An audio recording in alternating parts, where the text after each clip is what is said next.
Olá, pessoal! No estudo do aquecimento global e suas consequências, devemos voltar a algum conhecimento que foi muito importante em algumas atividades atrás. A gente viu que o efeito estufa é um processo natural. O efeito estufa ele vai influenciar ou tem influenciado justamente nesse fenômeno de aquecimento global. Justamente porque ele é natural, mas ações do homem, como desmatamento, queimadas e queimas de combustíveis fósseis, principalmente, e algumas atividades industriais, têm elevado a presença, ou elevado e aumentado, a presença de CO2, que é o principal componente que influencia no efeito estufa.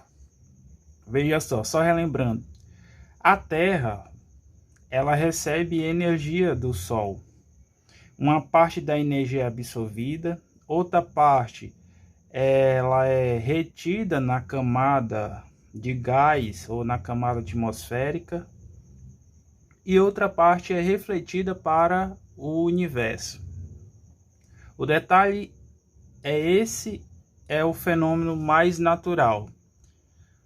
Com a ação do homem, o que é que ocorre? O CO2 é aumentado, de forma que a camada de CO2 fica de uma forma espessa, bem maior. Então a energia vem, a quantidade de energia continua sendo absorvida, mas a quantidade de energia que anteriormente era refletida para o universo, ela fica retida ou fica retendo energia ou calor. De forma que, ao reter mais energia na superfície ou nas camadas atmosféricas, faz com que a sensação ou o aquecimento seja elevado, que justamente é o que ocorre, que é o aquecimento global.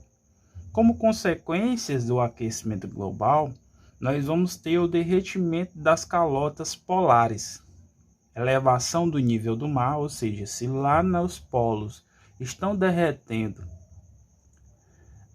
o que nós temos em água, porém no estado sólido estará sendo derretido, essa quantidade de água ela vai para os mares, os oceanos, fazendo com que os mares aumentem seu nível e passem a progredir em direção às cidades.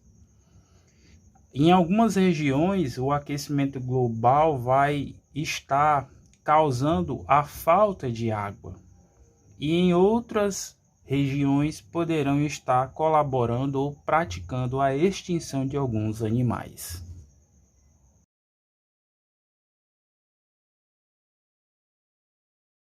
Camada de ozônio, consequências da destruição. A gente também já abordou algumas atividades, algumas anteriores, à camada de ozônio. Vamos relembrar os conceitos. A camada de ozônio é uma camada constituída de oxigênio, que vai apresentar na sua estrutura a formação da molécula O3. Então, quando a gente fala de ozônio, a gente vai lembrar do símbolo O3. De forma que essa camada protege a Terra, fazendo com que a forte radiação ultravioleta que vem do Sol seja filtrada e proporciona uma vida mais adequada aos seres que estão na Terra. De forma que quando o homem se utiliza de alguns materiais que provocam a destruição da camada de ozônio, a enfraquecendo em alguns pontos, fazendo com que algumas regiões dessa camada não faça a filtração dos raios ultravioletas, nós conseguimos ou estamos expostos ao comprometimento do processo da fotossíntese. Pois, ao estar comprometendo o processo da fotossíntese, estamos comprometendo também o crescimento e a nutrição de alguns seres vivos, já que os seres vivos praticam a alimentação interligada. Além do comprometimento da fotossíntese, a radiação não filtrada a partir da destruição de algumas regiões da camada de ozônio, nós temos a seguinte situação.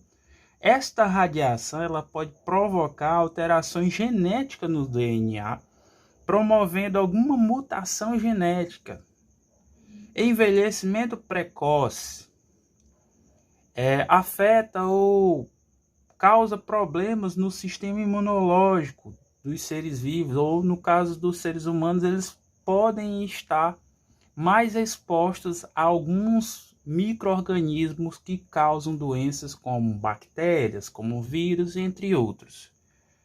Também ao estar com a camada de ozônio enfraquecida ou destruída, nós temos uma grande parcela ou risco de ter o aumento de câncer de pele. Como não é diferente, a questão aquecimento global também estará afetada a partir das consequências da destruição da camada de ozônio.